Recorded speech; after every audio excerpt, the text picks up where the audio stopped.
జై గురుదేవ్. శ్రీ లక్ష్మణ అగర్వాల్ బిలాస్పూర్ గారి అనుభవం.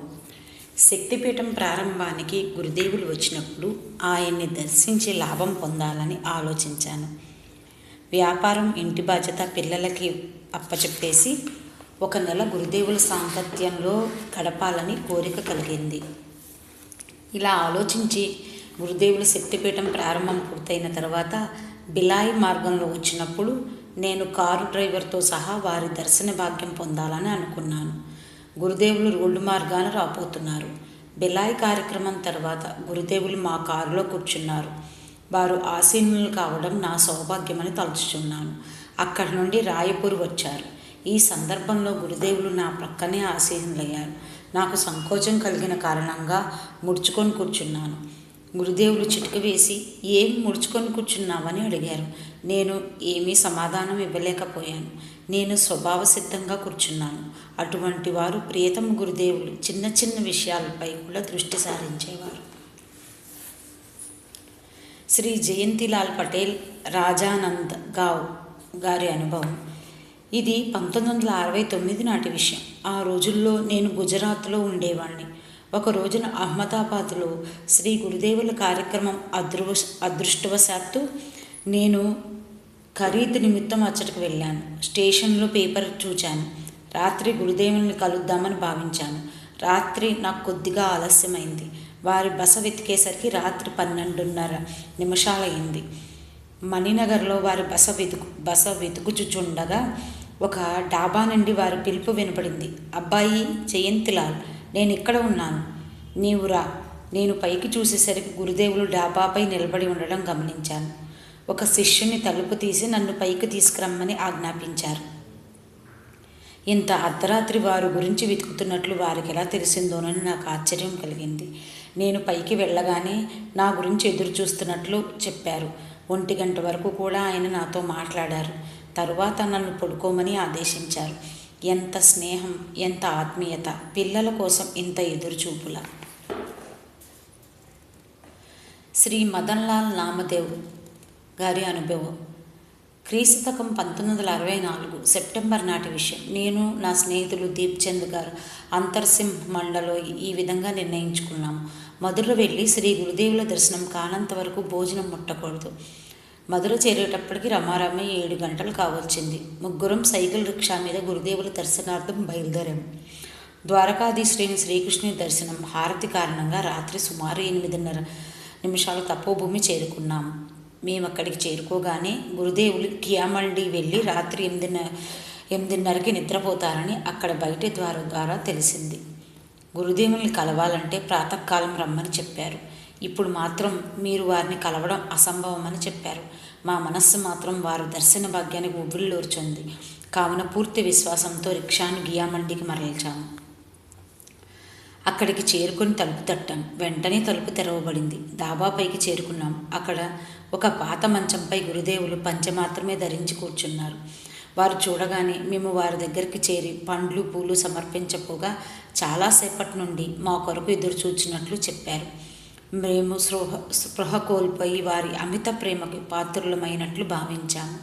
వారు మమ్మల్ని పట్టుకొని ఆలింగనం చేసుకొని తమ దగ్గర కూర్చోబెట్టుకున్నారు. మా ముగ్గురిని వేరువేరుగా ప్రశ్నించి సమాచారం తెలుసుకున్నారు. మమ్మల్ని సంతోషపెట్టి ఆనందపరిచి ఆహ్లాదంలో తేలియాడేటట్లు చేశారు. తరువాత శ్రీ కృష్ణార్జునుల కథ, శ్రీ సత్యనారాయణ స్వామి వార్ల కథల్లో ఉండే గూఢార్థాన్ని మాకు తెలియచెప్పారు. 20 నిమిషాల తర్వాత ఇలా అన్నారు. రండి పిల్లలు, మాతాజీ దర్శనం చేయిస్తాను అంటూ మాతాజీని పిలుస్తూ చూడు మన పిల్లలు వచ్చారని చెప్పారు. గోధుమ రంగు వస్త్రధారణ ఎదురుగా వచ్చారు. వారి ముఖము తేజస్సుతో వెలుగుతున్నది. వారు గురుదేవులకు ఏమవుతారో మాకు అప్పటి వరకు తెలియదు. తరువాత గురుదేవులు అఖండ జ్యోతి పూజా స్థలం చూపించి ఈ విధంగా అన్నారు. పిల్లలు, మీరందరూ రేపు ఉదయం తపోభూమికి రండి, అక్కడ కలుద్దాం. మేము ఇచ్చిన పూలు పండ్లు శ్రీ మాతాజీ చరణాలకు అర్పించాము. అటువంటి అలౌకిక ప్రేమ పొందిన క్షణాలు మా జీవితంలో శాశ్వతంగా మిగిలాయి. శ్రీ కృష్ణ అగర్వాల్జీ శాంతికుంజ్ గారి అనుభవం. ఒకరోజు వందనీయ మాతాజీ కొరకు వెండి తాబీజు అవసరమైంది. వారు ఉదయం 4 గంటలకు ఫోన్ చేశారు. అబ్బాయి, 50,000 వెండి తాబీజులు కావాలి. నీవు ఢిల్లీ వెళ్ళి అక్కడి నుంచి తెమ్ము. నేను ఇలా అన్నాను. మాతాజీ, సోనాజీ తరచూ ఢిల్లీ వెళ్తారు కదా, వారిని తెమ్మని చెప్తాను, వారు తీసుకుని వస్తారు. మాతాజీ ఇలా అన్నారు. లేదు అబ్బాయి, నాకు వెంటనే కావాలి, అందుకని నీకు ఉదయమే ఫోన్ చేస్తున్నాను. నీవు ఇప్పుడే వెళ్ళాలి. నాకు నమస్కారం చేసి వెళ్ళాలనుకుంటే కిటికీ తలుపు తెరిచి ఉంచుతాను, నీవు నమస్కరించుకొని వెళ్ళు. నేను ఈ విధంగా అన్నాను. అయితే ఇప్పుడే బయలుదేరతాను, సిద్ధపడుతూనే ఉన్నాను. మీరు నన్ను ఫోన్లోనే ఆశీర్వదించండి. ఉదయం 5 గంటలకు బస్సులో హరిద్వార్లో బయలుదేరి 10 గంటలకు ఢిల్లీ చేరాను. గంటలో ఖరీదు పూర్తయింది. మధ్యాహ్నం 12 గంటలకు తిరుగు ప్రయాణం కొరకు బస్సులో బయలుదేరాను. సాయంకాలం 5 గంటలకు శాంతికుంజ్ చేరాను. సాయంకాలమే పూజ మాతాజీ తావీజులు ఇవ్వడానికి బయలుదేరాను. మాతాజీ నా కొరకు ఎదురు చూస్తున్నారు. నేను రావడం చూసి ఇలా అన్నారు. నా హనుమంతుడు వచ్చేశాడు. వారి వాత్సల్యపూరితమైన మాటలకు నా అలసటంతా మాయమైంది. నాలోనూ నూతన ఉత్సాహం కలిగినట్లు అనిపించింది. తరువాత తావీజుల్లో రక్షాకవచం నింపి రుద్రాక్షతో ప్రతి గాయత్రి పరివార సభ్యునికి మాతాజీ ఇచ్చారు. ఇది తన తరువాత కూడా రక్షిస్తుందని వారి పూర్తి నమ్మకం. దాని లాభం ఇప్పటికీ గాయత్రి కుటుంబ సభ్యులు పొందుచున్నారు. శ్రీ ప్రేమజీబాయి కాకాజీ శాంతికుంజ్ గారి అనుభవం. క్రీస్తుకం 1983లో నేను హరిద్వార్ వచ్చాను. కేవలం వేరుశనగకాయలు తిని 1 నెల ఉపవాసం జరిగింది. బ్రహ్మవర్చస్సుల అగ్రజులు శ్రీ పిట్టకర్ ఆశ్రమవాసి ఒకరోజు నన్ను శాంతికుంజ్ తీసుకుని వచ్చి మాతాజీకి పరిచయం చేశారు. నేను మాతాజీకి నమస్కరించినప్పుడు, నీకేమీ కష్టంగా లేదు కదా?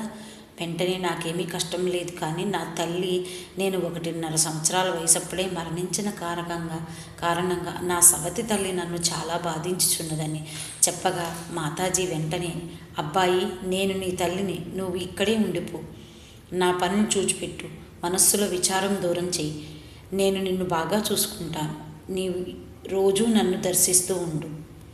వారి మాటల్లో ఏ మత్తు దాగి ఉన్నదో కానీ నాకు సొంత తల్లిలా భావన కలిగింది.